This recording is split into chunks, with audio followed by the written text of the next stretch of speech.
దానితో మీరు దుష్టుని అగ్ని బాణములన్నింటినీ ఆర్పటకు శక్తివంతులవుతారు. ఇక్కడ ఏముందంట? విశ్వాసం వలన ఏందంట? డాలును తొడుక్కునే వారిగా ఉంటాం. విశ్వాసం వలన మనము డాలును ధరించే వారిగా ఉంటాం. ఎందుకు ఈ డాలు వలన మనం ఏం చేస్తాము అనంటే, దుష్టుని యొక్క అగ్ని బాణములను ఆర్పగల శక్తి మనలో ప్రవేశిస్తుంది అనమాట. అంటే ఒక ఎగ్జాంపుల్ చెప్తా. యోగు జీవితంలో దేవుడు మాట్లాడుతూ ఉన్నాడు కదా, అవునా? అతనితో చెప్తా ఉంటాడు. ఏమంటాడు?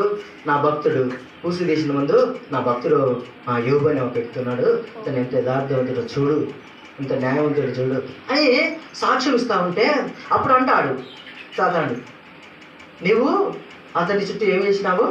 కంచె వేసి ఉన్నావు. నువ్వు ఆ కంచె తీసి చూడు, అతను ఎంత విశ్వాసంలో అప్పుడు నేను చూపిస్తానంటాడు.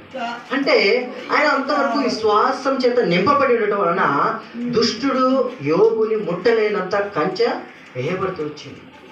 దుష్టుడు ప్రవేశించలేక అతను యోగు మీదకి దుష్టుడు ప్రవేశం అతను ఏ శక్తి అతని మీదకి ప్రవేశించట్లేదు. ఎందుకంటే అతను యథార్థంగా ఉండి దేవుని విశ్వాసం చేత నింపబడుతూ వచ్చినాడు.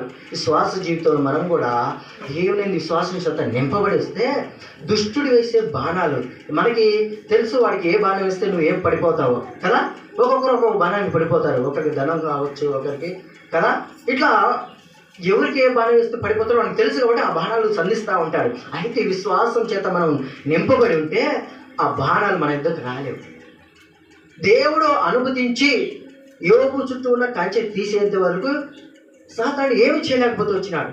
మరి సాతానుడికి మనం ఎందుకు లొంగిపోతున్నాము, ఎందుకు పడిపోతున్నాము అని అంటే, విశ్వాసం చేత మనము పరిపూర్ణంగా నింపబడకపోవటం వలన దుష్టుడి యొక్క బాణాన్ని ఎదిరించే డాలు మన దగ్గర లేక పడిపోతాం. కొన్నిసార్లు చిన్న చిన్న చిన్న చిన్న సమస్యలకు మనం పడిపోతాం. కొంతమంది అసలు మందిరానికి రావడం మానేస్తారు.